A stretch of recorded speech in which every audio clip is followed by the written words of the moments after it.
Queridos, abram suas Bíblias em Atos capítulo 16. Atos dos Apóstolos capítulo 16. Eu quero deixar uma meditação ao coração dos irmãos,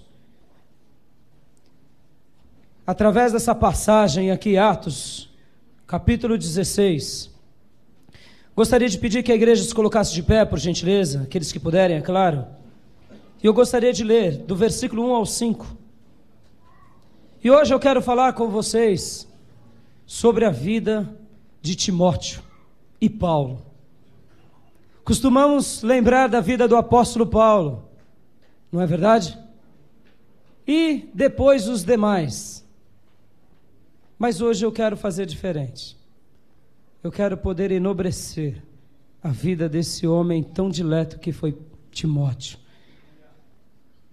Atos dos Apóstolos, versículo 1 ao versículo 5 diz assim: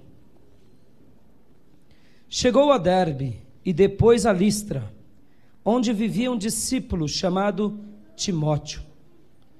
Sua mãe era uma judia convertida e seu pai era grego.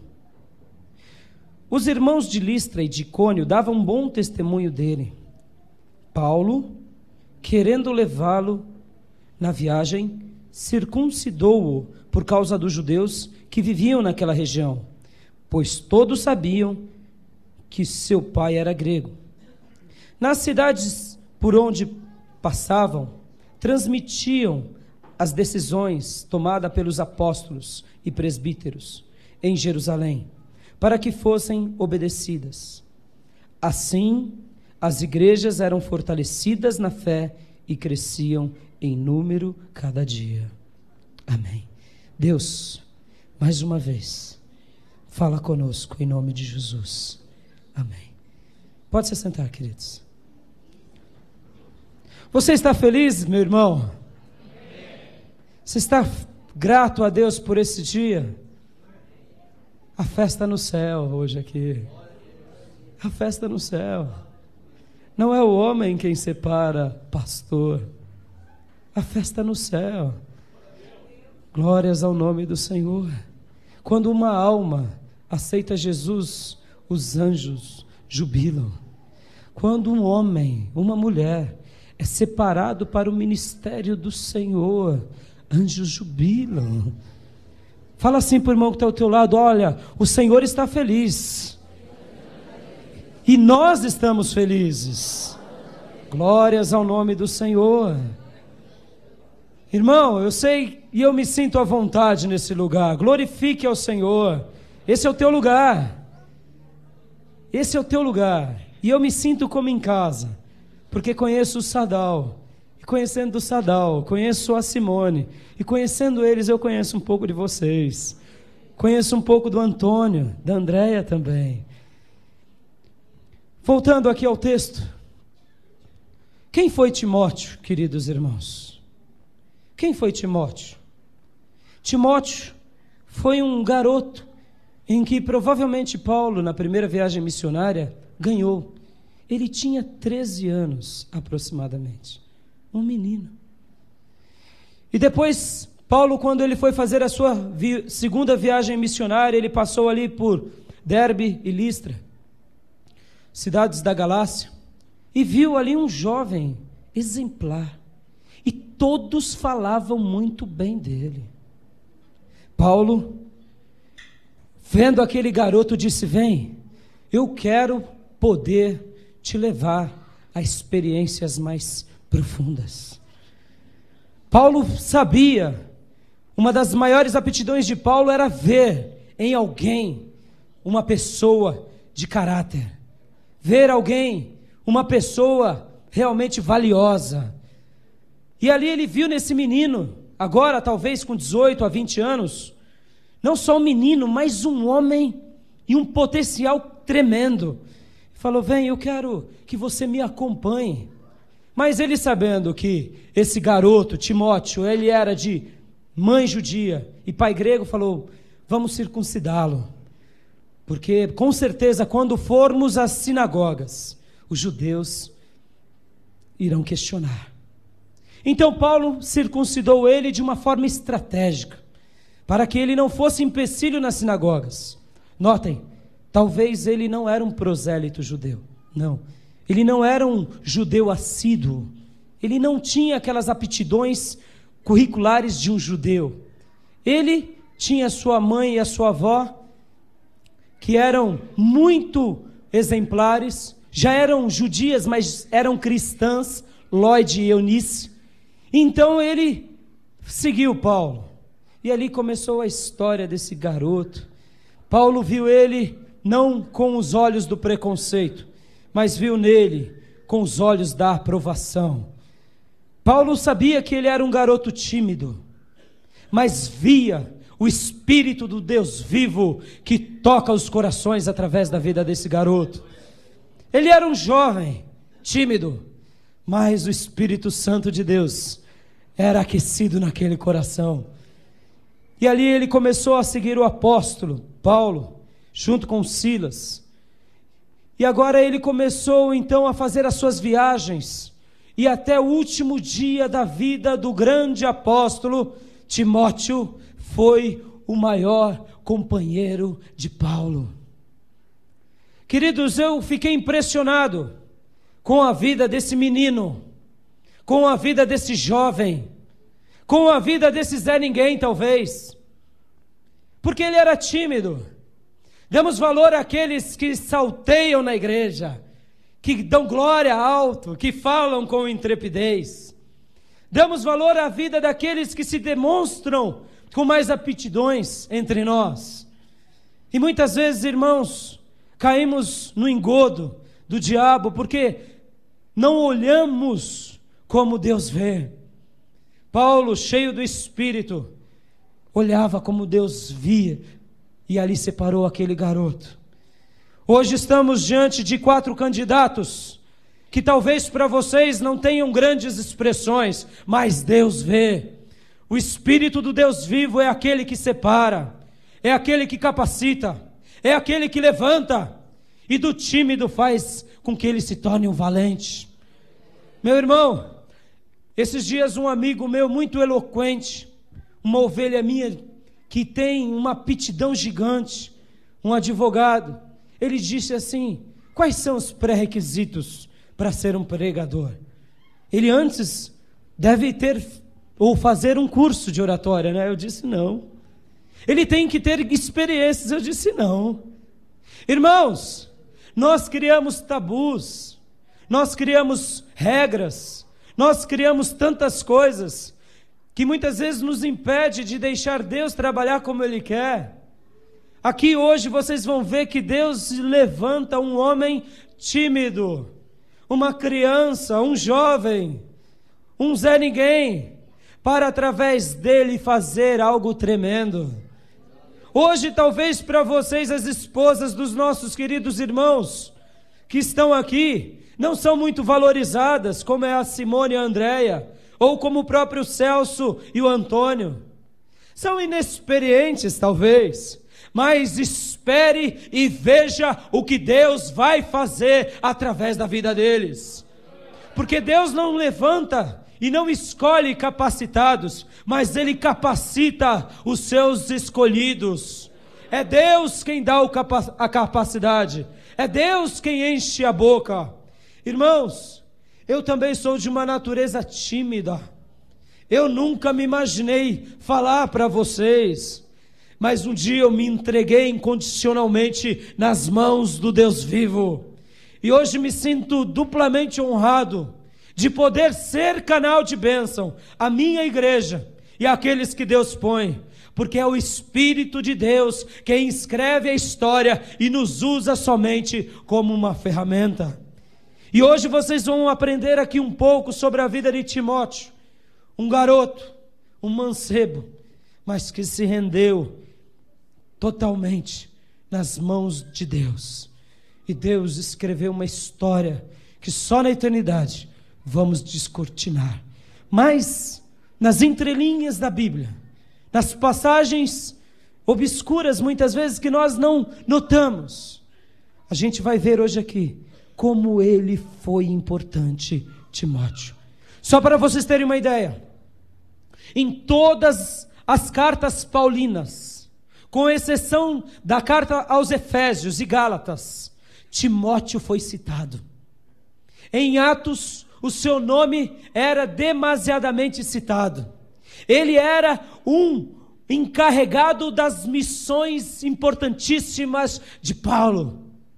Ele foi o segundo, talvez o terceiro, por ora, no momento da conversão, ou no momento em que ele acompanhou aqui Silas, mas ele passou a ser o segundo do apóstolo. Quando Paulo ficou encarcerado pela primeira vez, ele que ia de igreja em igreja representando Paulo. Depois ele também ficou encarcerado por causa do evangelho. E depois, na segunda vez que Paulo ficou aprisionado, Paulo escreve: vem rápido, me traz os pergaminhos, me traz as minhas coisas. E talvez nós não sabemos se ele chegou a tempo de ver o Paulo pela segunda e última vez em Roma, antes de ser decapitado através do decreto de Nero. Mas esse menino, irmãos, ele era tão importante que as cartas de 2 Coríntios, que as cartas de Tessalonicenses, 1 e 2, Filemão, começam assim: Paulo e Timóteo. E Timóteo. Você já parou para pensar nisso? Já parou? Talvez nós aprendemos e de fato devemos honrar Paulo, porque Paulo foi um exemplo. O apóstolo Paulo, nascido, como ele próprio disse, fora do tempo, foi um grande exemplo. Mas Timóteo, irmãos, foi um exemplo tão grande, que em 1 Coríntios 16, o apóstolo Paulo diz assim: olha, obedeçam esse menino, ouçam ele, porque ele trabalha na obra do Senhor como eu. Ele trabalha como eu. Irmãos, Paulo era exigentíssimo. João Marcos, quando deixou a viagem junto com Barnabé, e lá em Atos 15, no finalzinho, um pouquinho antes desse texto, Paulo e Barnabé discutiram, porque Barnabé queria levar de novo João Marcos, mas Paulo falou: não, ele desistiu, ele foi covarde, deixa ele. E a Bíblia diz que Paulo e Barnabé tiveram uma grande discussão. E agora Paulo então pega Silvano ou Silas e vão para Derbe e Listra, e aqui encontram Timóteo. Presta bem atenção nessa expressão, meu irmão. Ouçam, porque ele trabalha na obra do Senhor assim como eu. Como eu. Me fez lembrar o Senhor daquela palavra em que o próprio Paulo diz: sejam meus imitadores como eu sou de Cristo. Sabe o que eu vejo aqui, irmãos? Paulo dizendo de Timóteo: eu vejo Cristo neles. Se vocês olham para mim e vê Cristo, então olhem para Timóteo, porque Cristo salta de Timóteo.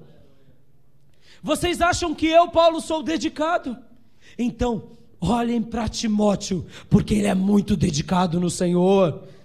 E ali as igrejas então começaram a ter olhos para aquele jovem, provavelmente um pouco tímido, pacato. E a palavra de Deus nos mostra que o próprio apóstolo Paulo escreveu 2 cartas que foram decisivas para o pastorado de todas as igrejas até hoje e até a volta de Jesus, que foram a primeira epístola de Timóteo e a segunda. Na primeira ele começa dizendo: olha, esse é o meu filho Timóteo. E depois ele diz: este é meu amado, ele é meu obreiro amado. Querido irmão, você sabe o que é o peso de ter alguém que seja um representante como você? Talvez muitos de vocês não saberão dizer o que é isso, mas nós pastores, nós que somos separados por Deus para uma liderança, irmãos, sabemos como é importante termos pessoas que realmente são fiéis ao nosso lado. Pessoas em que quando viajamos, como agora está fazendo a missionária, sabe que Deus está cuidando da igreja, porque homens santos, mulheres santos estão cuidando desse lugar. Queridos irmãos, não há coisa mais perturbadora para o coração de um pastor do que não ter confiança nos obreiros, do que não ter segurança naqueles em que deixam para fazer uma tarefa. Mas Paulo, irmãos, Paulo ficava tranquilo. É Timóteo que está aí? Ah, então vai ir tudo bem, porque ele é santo, ele é valoroso, ele é cheio do Espírito, ele é grato, ele é fiel ao Senhor em primeiro lugar, ao Espírito Santo e à liderança que Deus põe. Esse menino, esse mancebo, escreveu a história de Deus, e escreveu o nome dele no coração do grande apóstolo. O apóstolo Paulo tinha ele como o seu primeiro no seu coração. Eu gostaria de falar com vocês sobre alguns pontos da vida de Timóteo, da vida de Paulo, porque Paulo todos nós conhecemos, não é verdade, queridos? Paulo, a Bíblia é enfática, mas Paulo, eu queria somente dizer isso, porque hoje à noite não é de Paulo, é de Timóteo, porque estão sendo levantados aqui hoje Timóteos, e você que está aí, meu irmão, se prepara e creia, porque amanhã pode ser você também. Hoje são os nossos queridos irmãos Sadal, a Simone, a André e o Antônio, mas amanhã pode ser você. Sabia disso? Amanhã pode ser você. Talvez você diga, mas Senhor, eu não sei falar, eu não sei nem dizer, eu não sei me expressar, eu sou gago, fanho. Meu irmão, se prepara quando o Espírito Santo te encher, porque da tua boca pessoas ouvirão a grandeza de Deus. Através de você, vidas serão transformadas. Como foi a vida de Paulo, de Timóteo, está sendo hoje na vida dos nossos 4 queridos candidatos, como foi desse pastorado que hoje é aqui representado, pode ser com você também. Então prepara o teu coração e creia que Deus fala contigo. Você crê que Deus está falando com você, meu irmão? Aleluias. Paulo, como eu dizia, ele foi uma pessoa, irmãos, que nos dá uma grande lição. Ele foi exclusivo. Presta atenção nessa palavra, exclusivo. Sabe por quê? Porque ele teve uma conversão atípica. Você conhece alguém que indo fazer uma viagem para prender crente, se converteu? Você conhece? Me diz aí. Quem se conhece? Eu vou fechar com aquelas igrejas.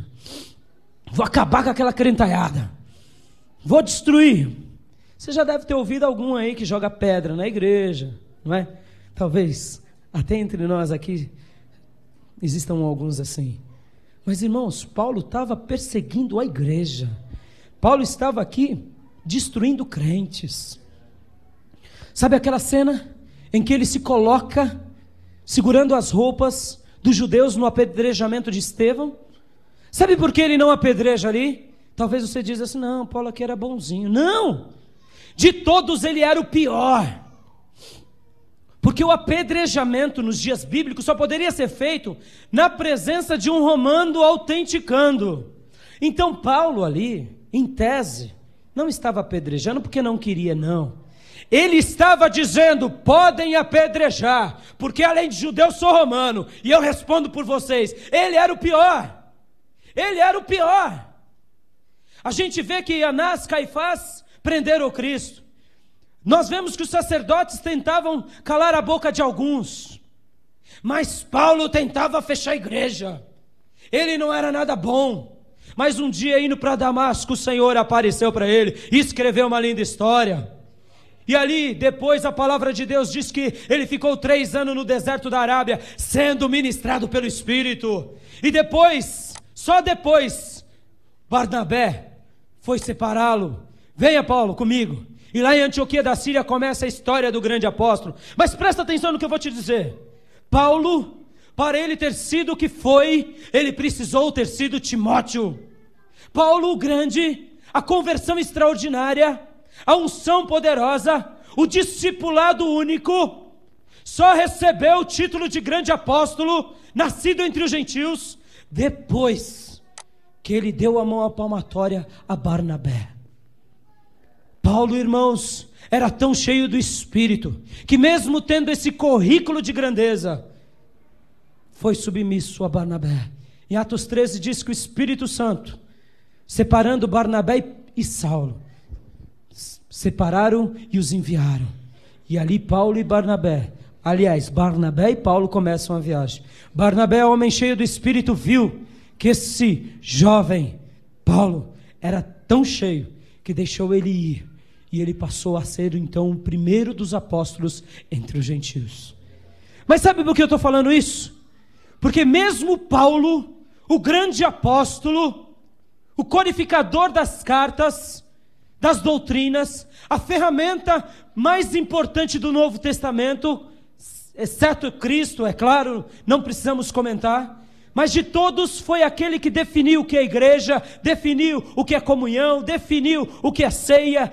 Paulo foi um instrumento, e a igreja hoje cristã só tem essas características de ordenação, de separação, de consagração, de imposição, de missões, porque Paulo foi essa ferramenta do Espírito. Mas mesmo Paulo dá uma grande lição, sabe do quê? Eu não sou uma ilha. Diga para o irmão que está do teu lado, eu não sou uma ilha. Diga, pode ser. Mesmo o irmãozinho que é mais fortinho, parecido com ilha, pode falar. Eu estou tentando perder meu currículo de ilha. Tá bravo. O Sadal fica no meu pé. Querido irmão, sabe por que eu falei que você não é uma ilha? Pensa comigo por um instante. Se você tivesse uma conversão espetacular que nem de Paulo, um discipulado no deserto da Arábia que nem Paulo, onde ele via Cristo. Não era o pastor Antônio, pastor Sadal, a missionária que ia lá te discipular, não. A palavra de Deus é enfática. Ele aprendeu direto com Jesus. Você ouviria alguém? Seja sincero. Se você tivesse passado por essas experiências. Irmão, sabe por que eu estou dizendo isso? Porque hoje, um dos maiores problemas que a igreja enfrenta é a falta de submissão. É a falta de submissão. E Paulo, irmãos, ele não era uma ilha. Ele sabia que ele precisava de alguém.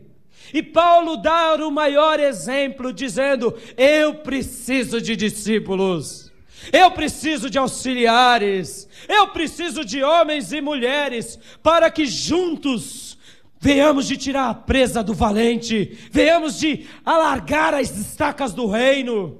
Ele precisava de discípulos, e ele dá um exemplo com Timóteo, menino gago, menino doente. A palavra de Deus diz que ele tinha problemas no estômago, e Paulo fala: olha, beba vinho, por causa das tuas frequentes enfermidades. E ele deu um voto, e ele falava assim, eu imagino Paulo, depois de ter feito tudo isso, como foi bom, porque através disso, eu vejo como Deus está escrevendo uma linda história. Vocês notam como Paulo foi humilde, e agora a gente encontra Timóteo aqui sendo treinado por Paulo, sendo separado e sendo preparado. Quando eu digo Paulo, irmãos, eu me refiro ao Espírito Santo de Deus usando Paulo, porque é o Espírito Santo quem faz na nossa vida, é o Espírito Santo quem te edifica, é o Espírito Santo quem ministra. Somos ferramentas na mão do Senhor, amém, queridos? Diga assim: eu quero ser uma ferramenta nas mãos do Senhor.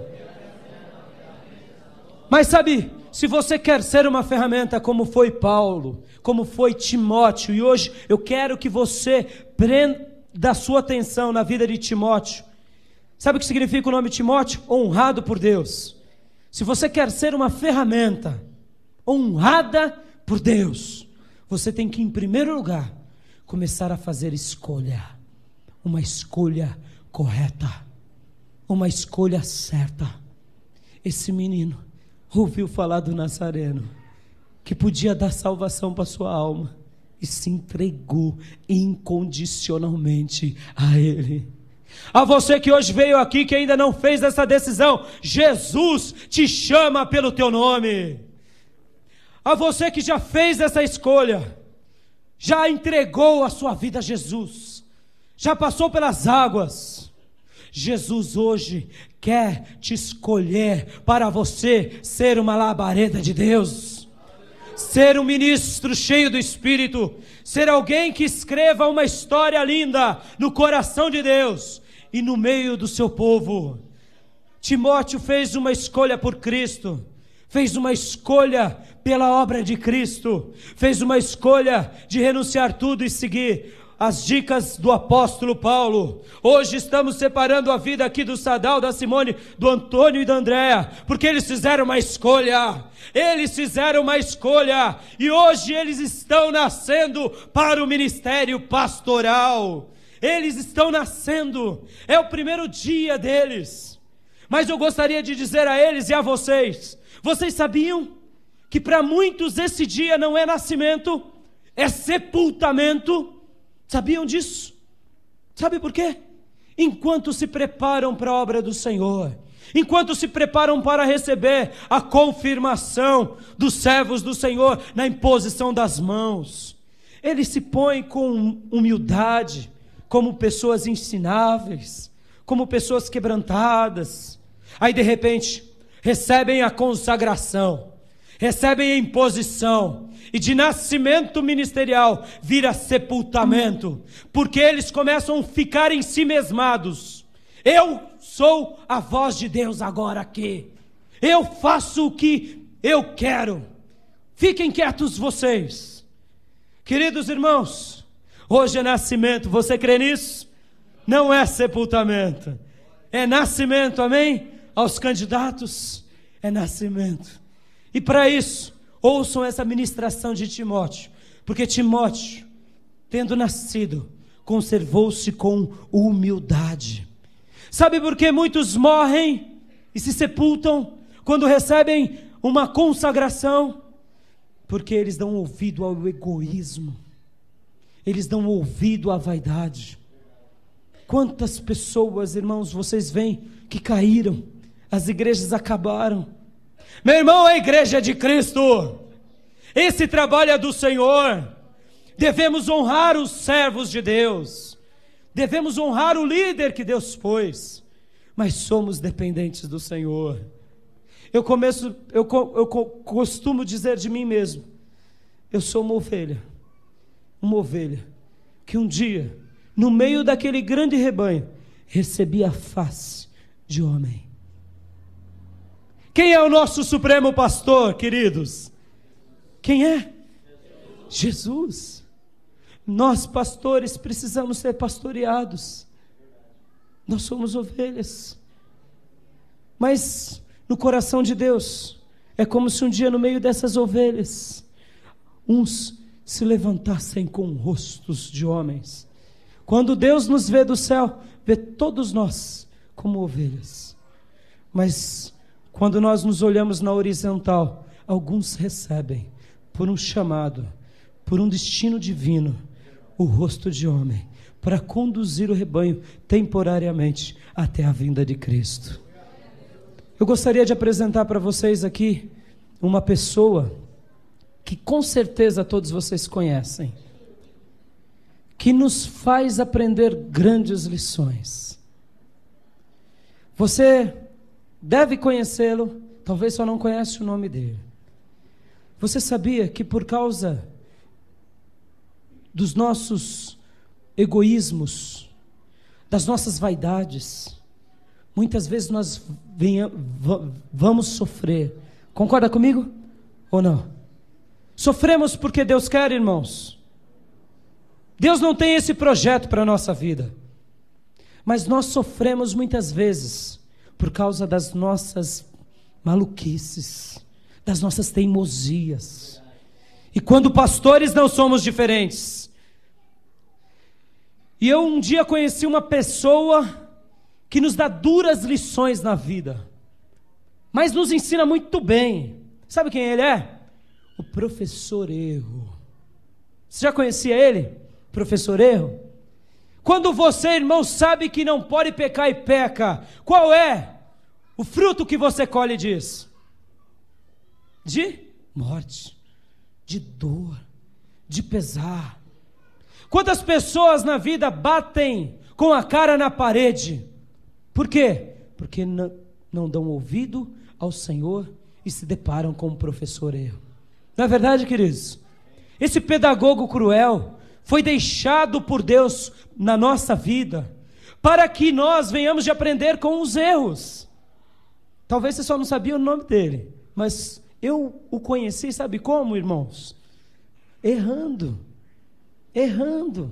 fazendo burrices, indo contra a palavra.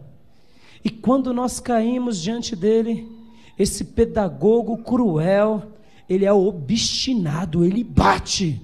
Quer ver um exemplo disso? Faz uma dívida burra. Vem um chequinho do céu. Na tua caixinha de correio, é assim? É? O que vem? Cobrança. Aí você chora, pede. Aí seu marido vai lá, né? Deixa eu fazer uma defesa aqui aos homens. E aí, mulher, não faça mais isso. Aí da próxima vez é o marido. Vamos ajudar as mulheres. Gasta. Deus vai providenciar, amor. Eu creio, dizimei. Faz uma dívida burra, tola. E aí de repente, professor erro, no dia seguinte está lá, com a varinha de mamelo na mão. Oh, vim fazer uma visita nesse lar. Ele bate ou não bate, irmãos? Bate. Dói ou não dói? Quem já conheceu o professor erro? Eu já. Só isso. Quem é? Deixa eu ver. Ah, bom, tá. Eu pensei que talvez você não sabia o nome dele. Irmãos, candidatos ao ministério do pastorado, não conheçam o professor erro, porque ele é obstinado. Ele é obstinado. Ele bate. Quantos pastores veem o seu ministério ruir? Por quê? Porque não são ensináveis, não são humildes. Timóteo era, Paulo era, eu tenho que ser, você tem que ser. Porque se esse professor cruel bate numa pessoa que nem é crente, ele gosta muito mais de bater em crente. E sabe qual é o prato predileto dele? Pastor, pastor, evangelista, bispo, diácono, líder, missionária. Quando ele vê que uma pessoa está dando lugar ao egoísmo, à vaidade, ele já tira o seu açoite da mão. E ele já começa a dar aquela risada sardônica, que é sarcástico e irônica. Ele vai vir até mim. E quando menos vemos, estamos diante dele e ele bate. Aí você pensa assim, mas na próxima vez não vai doer não. E aí dói muito mais, porque ele é obstinado, ele não tem dó. E sabe qual é o aluno predileto dele? Eu aprendi com um colega, eu evangelizando um rapaz. Esse rapaz disse assim para mim, sabe como que é o nome do aluno predileto do professor erro? Eu falei, não, me fala, que eu quero saber, porque esse eu não conheço. Aliás, eu conheço, mas não sei o nome. Ele disse, eu acho que estou certo. Eu acho que estou certo, é ou não é? Ele não é o aluno predileto do professor erro? Crente que faz as coisas, eu acho que estou certo. E aí, pastor, mas irmão, não faz isso. Não, pastor, eu acho que estou certo. E ainda põe uma desculpa espiritualista. Deus me revelou. Ai. Eu acho que eu estou certo. Queridos irmãos, Timóteo fez uma escolha de não se deparar com o professor erro. Pastor Raimundo já sofreu com ele. Eu não quero mais me enquadrar diante dele. Você, igreja de Jesus, não pare diante dele. Você e eu não podemos achar que estamos certos. Nós temos que estar certo na palavra da verdade. É ela quem nos guia. Você é crente e você tem uma obrigação de saber o que é correto. Eu, como pastor, não posso conduzir a igreja de Deus achando que estou certo. Eu tenho que estar certo na palavra da verdade. Ministros que hoje receberão a imposição do Senhor, nunca caiam ensimesmados, achando que estão certo. Se não tiverem resposta do céu, não façam, pois a palavra de Deus é a nossa verdade. Aleluias. Queridos irmãos, nós não podemos deparar-se com o professor erro. Deus não quer assim. Deus deixou ele em segundo lugar para nos ensinar. Sabe por quê? Em primeiro lugar, Deus nos deixou a palavra da verdade para nos ensinar. Essa é a palavra que deve conduzir a nossa vida, que deve conduzir o nosso coração, o nosso casamento e aos 4 candidatos, o pastorado dessa igreja. Porque se Deus não conduzir na palavra da verdade, nós iremos encontrar-se com o professor erro. Mas se nós formos pessoas, crentes, líderes, que são conduzidos pela palavra da verdade, nós nos encontraremos com o mestre dos mestres, o Senhor do Senhor, o Paracletos, o Espírito Santo de Deus. Você pode aplaudir ao Senhor, meu irmão? Aleluia! É para o Senhor, pode aplaudir. Aleluia! Aleluias! Aleluia! Ele fez uma escolha. Timóteo fez uma escolha.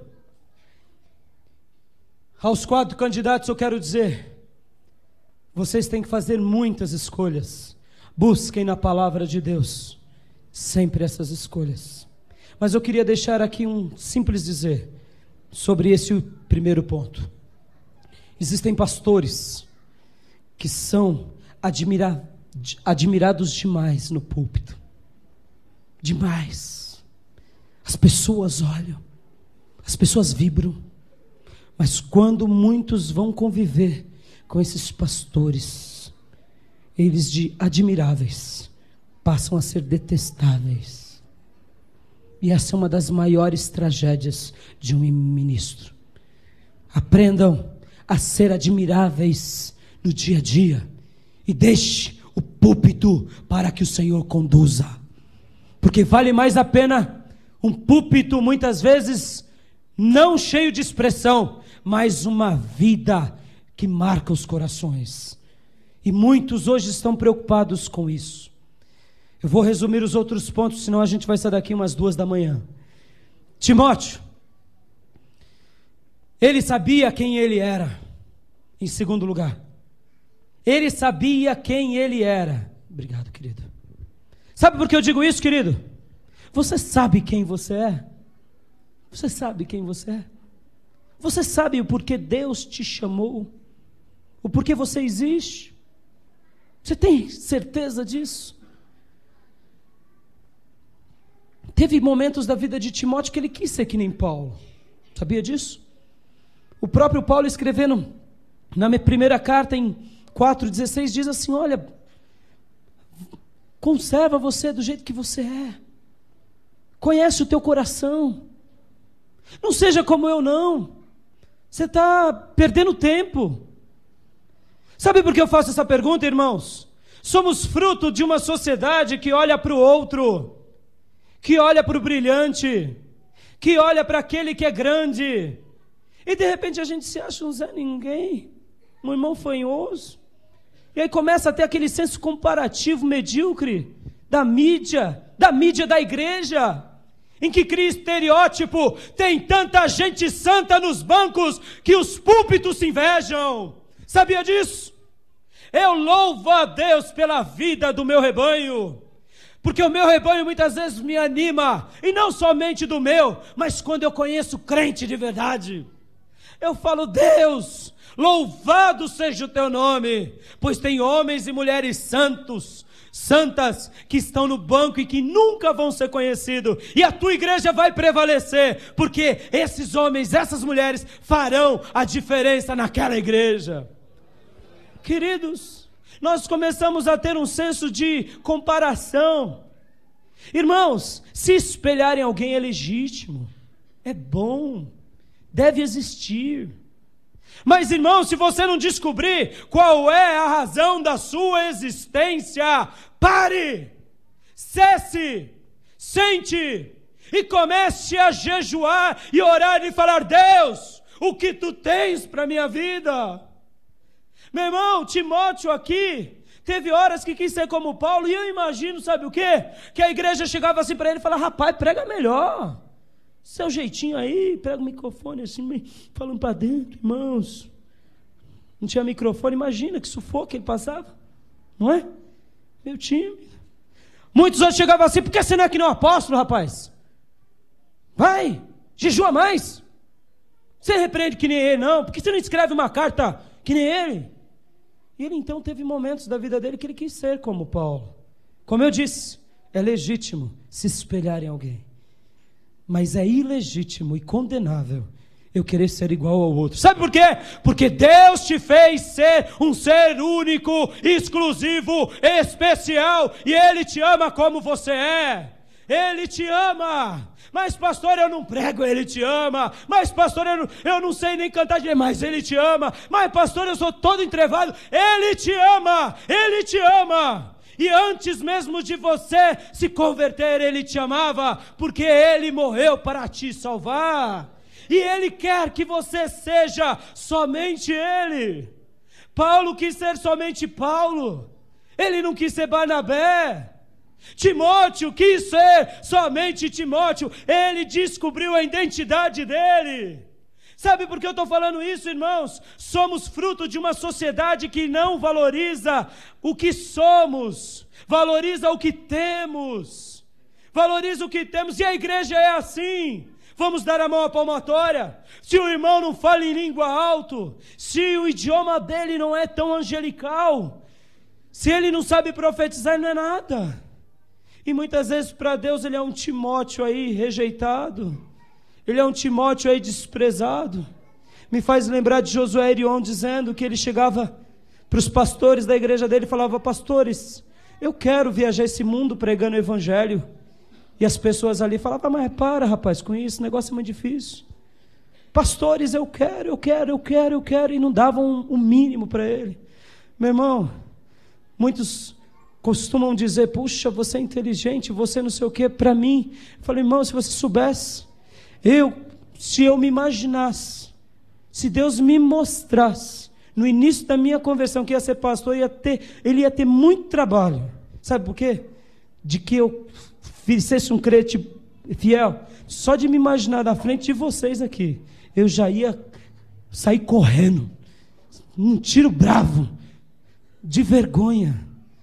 Eu não sabia nem ler na escola, não sabia. Vim aprender a ler na igreja. Não sabia falar com as pessoas, começava a gaguejar, e a minha esposa começava a rir, pronto, aí já era uma tragédia. Com os amigos, o vermelhão já vinha. Mas um dia eu propus no meu coração ser só eu mesmo. Eu falei: Senhor, eu quero ser só eu mesmo. Timóteo queria ser só ele mesmo. E ele foi o segundo mais importante do Novo Testamento, se assim pudéssemos dizer, mais importante daquelas igrejas. Olha só, presta atenção, ele não foi nunca o primeiro. Paulo não ficou ali na defensiva falando: não, igreja, cuidado com o Timóteo, hein? Ele está querendo puxar meu tapete, dar uma de Aladim. Não. Paulo falava assim: filho, seja você mesmo, encha-se com a palavra, com o Espírito, continue fazendo o que você está fazendo, seja o que você é. E Paulo sabia, e se amanhã ele se tornar um Paulo ao cubo, um Paulo ao quadrado, ótimo. Paulo não tinha medo, Paulo sabia quem ele era. E Timóteo, irmãos, também sabia quem ele era. Presta bem atenção, ele nunca se brigou por ser o segundo, por ser o terceiro, por ser o quarto. Meu irmão, está brigando aí por título? Está brigando por ser o primeiro? Vai para a escola de Timóteo, irmão. Vai para a escola de Timóteo. Deixa Deus cumprir o que Ele tem para a tua vida. Se você amanhã realmente for fiel ao Senhor como Timóteo, ou hoje, Deus te conduzirá, Deus te levará, mas antes disso, você tem que saber o porquê você existe. Eu não quero ser como A, como B. Eu olho para esses grandes homens e falo: meu Deus, que coisa linda, que coisa magnífica. e me sentia tentado no começo do meu ministério. Eu vou fazer daquele jeito lá. E eu quero contar uma historinha aqui para vocês da minha vida. Meu ministério começou com 20 pessoas. Quando eu mal comecei a cuidar, foram embora umas 15. Eu comecei a entrar em crise existencial. Falei, Deus, o Senhor não está nesse negócio não. Se eu tivesse, virava 40. Veio para 15. Veio para 5. E quando eu digo veio para 5, veio mesmo. E foram 5. E os que saíram falavam assim, você não é pastor coisa nenhuma. Eu falava, meu Deus do céu. E primeiro queria que eu fosse pastor. Falava, Deus, que negócio é isso? Isso não é um chamado, é uma arapuca. É uma arapuca existencial. Ficava, e quando eu ia conversar com alguém, que alguém chegava para mim e falava assim, e aí, como vai a sua igreja? Aí eu já começava a passar mal. Eu falava, Deus, ele está me perguntando porque ele quer ver grandeza. Ele quer saber quantas pessoas já tem. Se eu falar que tem menos, ai meu Deus, estou na roça. Eu falava, tá bem, irmão, tá bem. Mas como que vai lá? Cresceu? Aí eu falava, agora não dá para mentir. Não, irmão, diminuiu. Já fazia assim, tem que... Só faltava, eu lia, eu pensando, tem que orar, né? Tem que jejuar, né? Tem que se consagrar, né? Aí eu pensava comigo, eu estou fazendo tudo isso, viu? Fica quieto aí, seus pensamentos altos. Mas isso para o meu coração era uma bomba, irmãos. Uma bomba. Eu me lembro que um dia eu conversando com um rapaz, ele falou assim, estou indo numa igreja. Que quando você vai lá, o pastor já te desafia, seja crente, seja que não é crente, a você ir lá 7 domingos, que aí você vai receber tua bênção. Eu falei, copiei. Falei, salvação da membresia da Igreja Batista Missionária, copiei. E eu me lembro como hoje, estava no fundo da minha casa, o Espírito Santo falou, eu não te chamei para isso. Falei, Deus, tudo bem, não me chamou, mas por que não cresce esse trem? Por que não vai? Por que tanta humilhação? Hoje eu entendo. Era Deus me preparando. Era Deus me moldando. Era Deus me capacitando. E eu louvo o Altíssimo por isso, porque eu sei que ainda estou no processo. Queridos, saibam qual é a razão da sua existência. Se Deus te chamou para ficar na porta, seja o melhor porteiro de Jesus. Se Deus te chamou para limpar a igreja, limpa a igreja falando em línguas e glorifica Jesus. Se Deus te chamou para dar aula, dê a sua melhor aula. Se Deus te chamou para bateria, para o louvor, para a coreografia, Deus quer ver você sendo fiel. Somente isso, irmão. Sabe por que eu digo isso, queridos? Porque nós muitas vezes queremos ser que nem o outro, e quando eu sou que nem o outro, é o começo da minha ruína, porque Deus está falando, não filho, não seja que nem o outro não, porque Ele está me dando muito trabalho, você está querendo ser que nem pastor, você não sabe o trabalho que Ele me dá. Se você soubesse do trabalho que Ele me dá, você não queria ser, porque já basta os seus trejeitos, eu tenho que te consertar, ainda você quer ser que nem aquele, mais trabalho, e aí você sai de foco da razão pelo qual Deus te chamou. Para encerrar esse segundo ponto, irmãos, Billy Graham um dia, fazendo uma visita, ele chegou diante de um lugar que foi a casa de John Wesley, e ali ele, junto com uma excursão de seminaristas, viram a casa do grande Wesley, aquele que nos séculos passados evangelizou tantas almas. E ali, depois, aquela excursão indo embora, notaram que faltava um aluno naquele ônibus. Começaram a procurar, quem é que está faltando? Fulano está aqui, fulano está aqui. Está faltando Billy. Billy não está aqui. Onde ele está? Vamos. Começaram a procurar, voltaram. Acharam Billy Graham. Acharam Billy Graham, sabe aonde, irmãos? No mesmo cantinho de Wesley. Chorando e pranteando, dizendo, Deus, faz de novo. Deus, faz de novo. Deus, faz de novo. E Billy Graham se tornou o maior evangelista de todos os séculos. Meu irmão, mas ele não quis ser como Wesley. Ele estava dizendo: move o teu espírito, Senhor, como nos dias de Wesley, mas me usa como eu sou, me usa do meu jeito, na dimensão do que o Senhor me separou. Meu irmão, ore de novo dizendo: Deus faz de novo, Deus faz de novo. Hoje estamos aqui diante de um dia em que Deus está escrevendo uma história, não para que eles sejam como o Wesley, quem sabe maiores que Wesley, maiores com que Billy Graham, mas não vai depender de você, nem de mim, nem dos irmãos que serão ordenados. Depende do Senhor, depende do Senhor. O nosso chamado, o crescimento dele não depende de mim, meu irmão.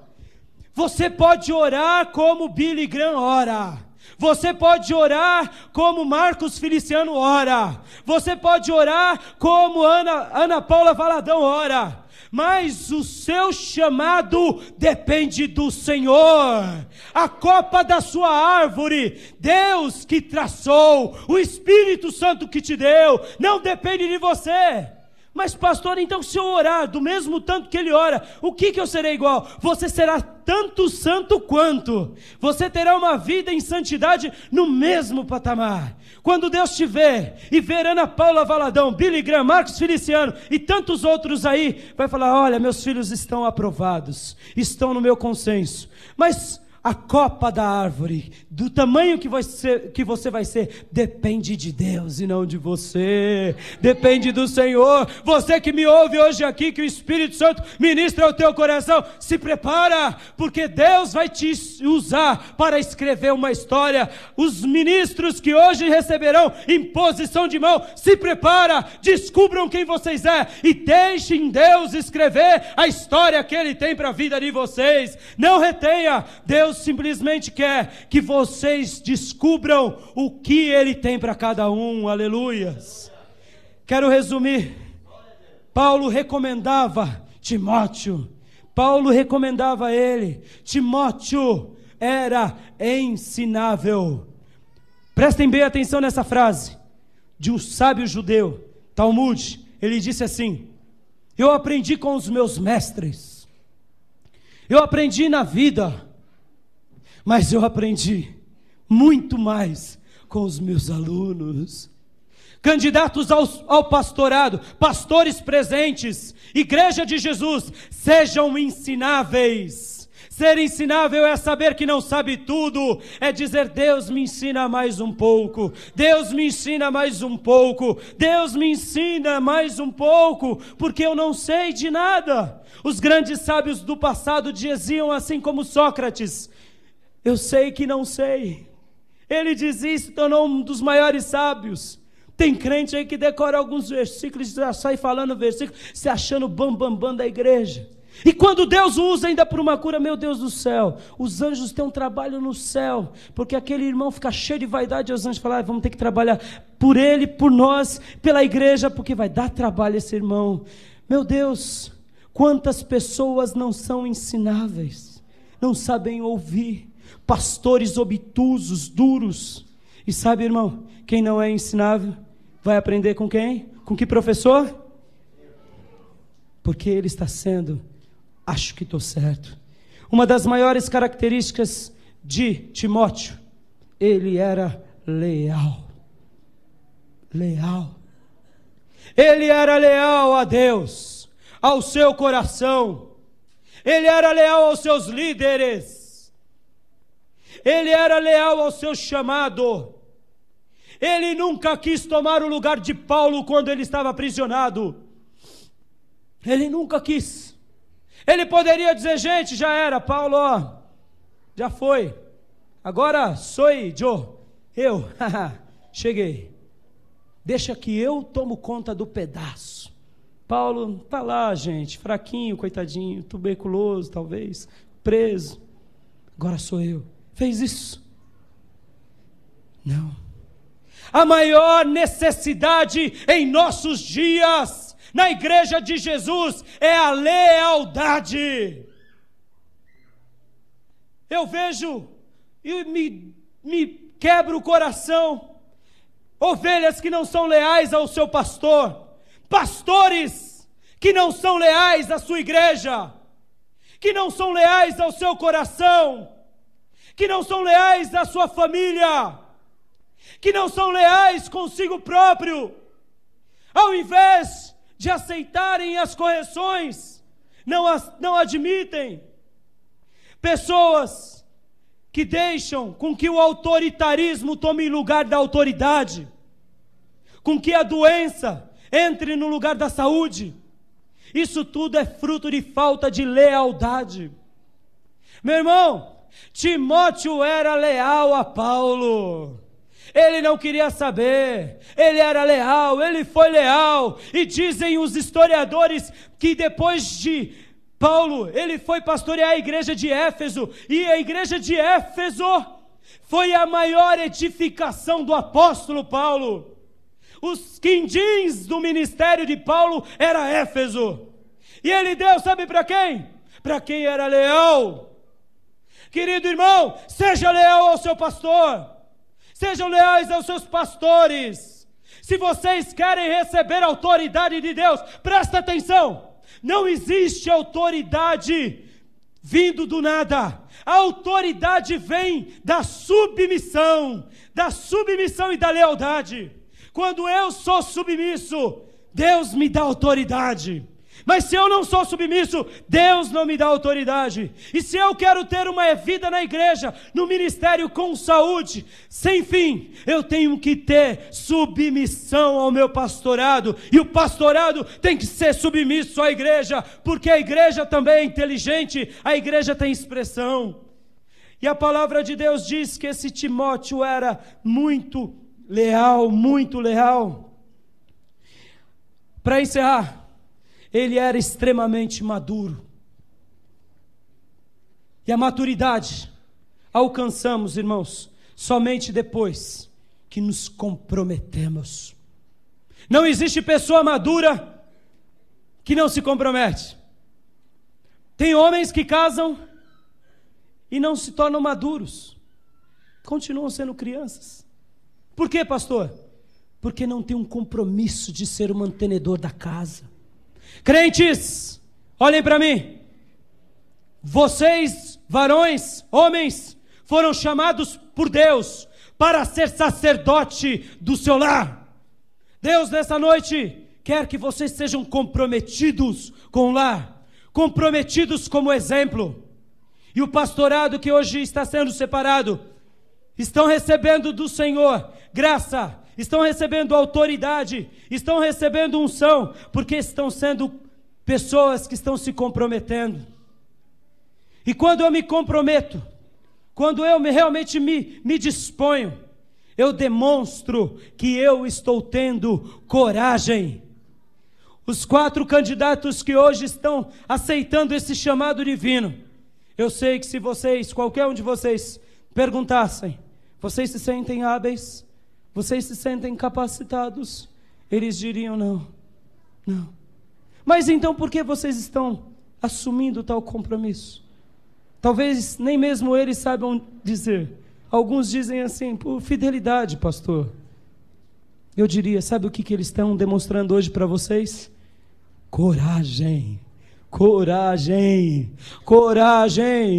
Irmãos, uma das funções mais nobres do ser humano é ser chamado de pastor. Quando alguém me diz, você é pastor, eu digo, sou. O que você acha de ser pastor? Eu digo, eu sou o homem mais feliz dessa terra. Porque ser pastor, irmãos, é seguir o título do Senhor Jesus, o título supremo dele. Ele foi pastor. O maior ofício de Cristo foi ser pastor. E quando nós somos separados a isso, recebemos esse ofício regado de graça, hoje tão desprezado por muitos, mas ao mesmo tempo como maravilhoso, como importante, é um título que nos custa muito caro. Vocês nunca vão ver aí na mídia, pastor fulano de tal, homem do ano, pregou que nem príncipe durante tantos domingos. Não, você nunca vai ver. Você vai ver, pastor fulano de tal, deu um tapa no membro. Aí você vai ver. Vai ver. Porque se o pastor num dado momento perder a cabeça, fizer isso, acabou. Vai para a mídia, irmãos. Pode ser lá na Conchinchina. Vai Rede Globo, vai SBT. Irmãos, é um ofício árduo. É um ofício doloroso. É um ofício dificílimo. Mas é maravilhoso. Ele é esplêndido. E eles estão recebendo isso porque eles têm coragem.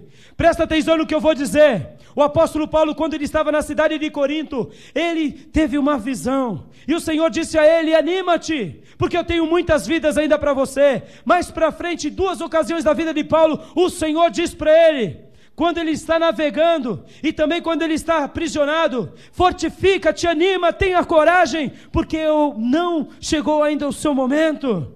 Paulo, irmãos, em nenhum momento jogou a toalha do seu ministério. Eu sei que muitas vezes como homens queremos jogar, mas Paulo demonstrou ser corajoso, e sobre o corajoso vem visão de Deus, vem esperança divina, vem fortalecimento dos céus. Só sobre o corajoso recebam do Senhor visões divinas, fortalecimento do céu, porque Deus daqui em diante vai condecorá-los com essa graça. E a você, querido irmão, que não tem sido corajoso, se você quer ser uma pessoa que de fato tenha inspiração, tenha visitação, tenha o Senhor do seu lado, e então decida sempre pela coragem em nome de Jesus. Aleluias. Eu gostaria de ler um texto que se encontra em 2 Timóteo 1:7 e Atos 20:24 para encerrarmos. Aleluias.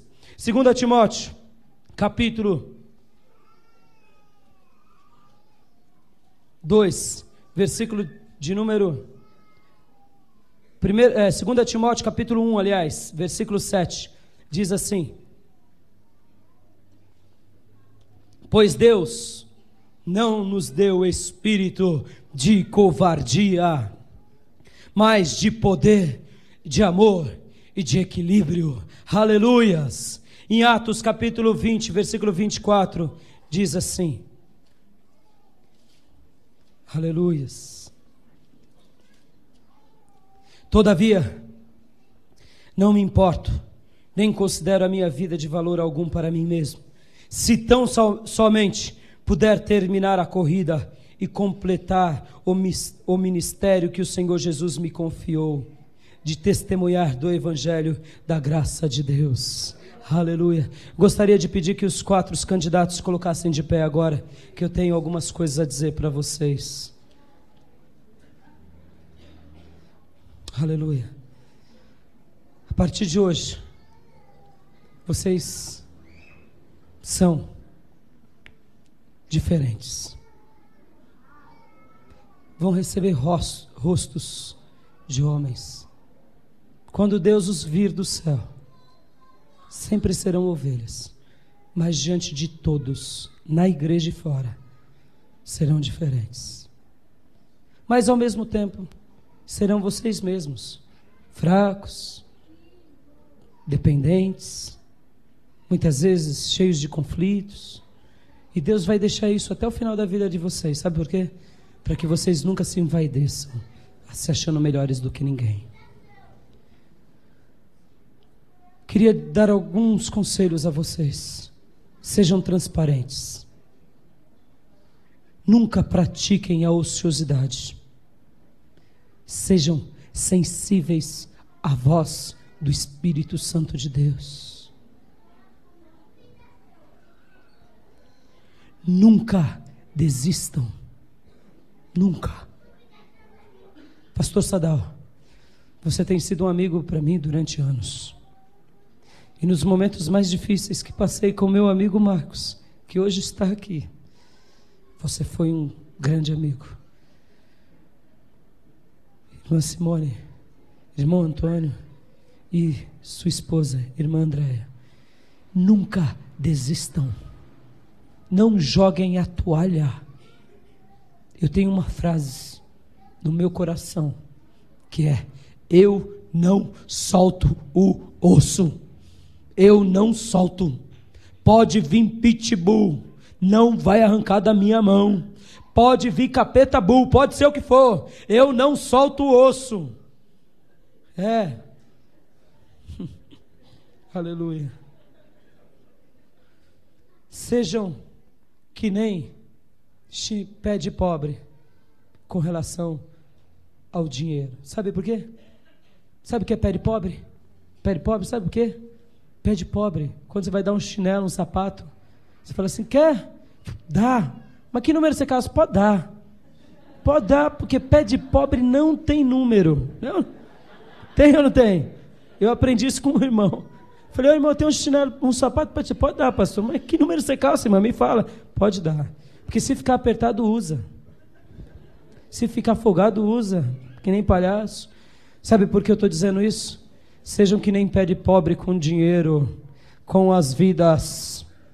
Se vir gente rica, receba. Se for pobre, receba. Não tenha número. Não tenha número. Olhem todas as ovelhas iguais. Jamais pratiquem a ironia.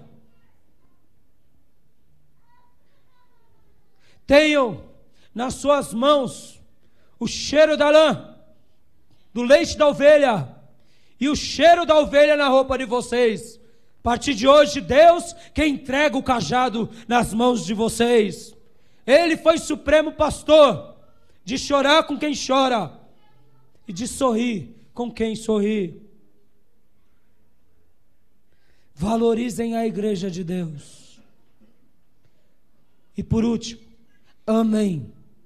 Amém. Extravagantemente o rebanho.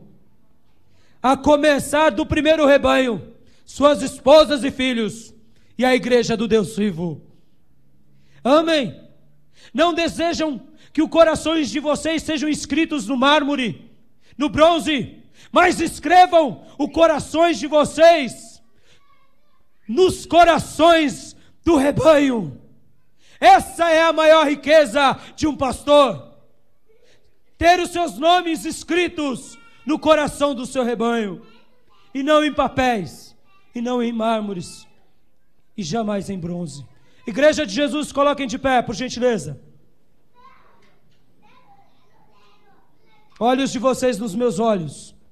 Falo a vocês como ao meu rebanho, porque sou pastor, então me sinto na liberdade de dizer. Obedeçam seus pastores e líderes. Amém? Amém o seu pastorado. Orem por eles. Nunca critiquem. Vão até eles e falem diretamente com eles. Porque esse pastorado só vai ser próspero e abençoado se essa igreja for próspera e abençoada. Não existe pastorilha. Se o pastor é uma bênção, a igreja é uma bênção. E se a igreja é uma bênção, o pastorado é uma bênção. Spurgeon, o príncipe dos pregadores, um dia, dando aula aos seus alunos, disse assim aos seus alunos: eu quero mostrar para vocês o sucesso do meu pastorado e das minhas mensagens. Venham comigo até a sala de máquinas. E por ser um lugar frio e por nevar muito, eles desceram à sala de máquinas. E os alunos começaram a se perguntar entre si: o segredo do ministério dele é a sala de máquinas. E de repente, depois de várias portas, Spurgeon abriu uma das portas principais e viu muitas vidas de joelhos, orando pelo príncipe Spurgeon. E essa era a razão da vitória, das mensagens cheias de unção dele. Igreja, quer ter pastorado, quer ter missionária, quer ter obreiros que realmente escrevam a história? Orem, orem, orem, porque Deus irá escrever uma linda história através da vida dos nossos irmãos, através da missionária, através dessa igreja, porque essa igreja é de Jesus Cristo, o Rei dos Reis, o Senhor dos Senhores. Louvado seja o nome do Senhor.